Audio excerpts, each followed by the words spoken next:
BNP সরকার নতুন বাংলাদেশের জন্য কাজ করছে বলে জানিয়েছেন বিএনপি মহাসচিব ও স্থানীয় সরকার মন্ত্রী মির্জা ফখরুল ইসলাম আলমগীর। রাজধানীর পল্টনে বিএনপির কেন্দ্রীয় কার্যালয়ে সাংবাদিকদের প্রশ্নের জবাবে তিনি একথা বলেন। তারেক রহমানের নেতৃত্বে সুখী ও সমৃদ্ধ দেশ গঠন করবে বর্তমান সরকার, এমনটি বলেছেন মির্জা ফখরুল। তিনি বলেন, স্বল্প সময়ের মধ্যে বিএনপি চেয়ারম্যান তারেক রহমান দেশের মানুষের মধ্যে জায়গা করে নিয়েছেন। নিয়মের কারণে সিটি কর্পোরেশনে প্রশাসক নিয়োগ দিতে হয়েছে জানিয়ে তিনি বলেন, অল্প সময়ের মধ্যে সিটি কর্পোরেশন নির্বাচন দেওয়া হবে।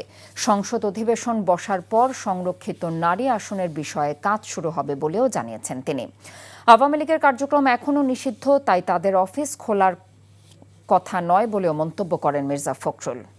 এবং বর্তমান প্রধানমন্ত্রী তারেক রহমান সাহেবের নেতৃত্বে এবং অতি অল্প সময়ের মধ্যেই তিনি যে দেশের মানুষের মধ্যে যে একটা অবস্থান করে নিয়েছেন, যে তিনি কাজ করে শুরু করেছেন এবং কাজ করবেন, এবং তার বিভিন্ন কর্মপদ্ধতিতে সেটাই প্রমাণিত হচ্ছে।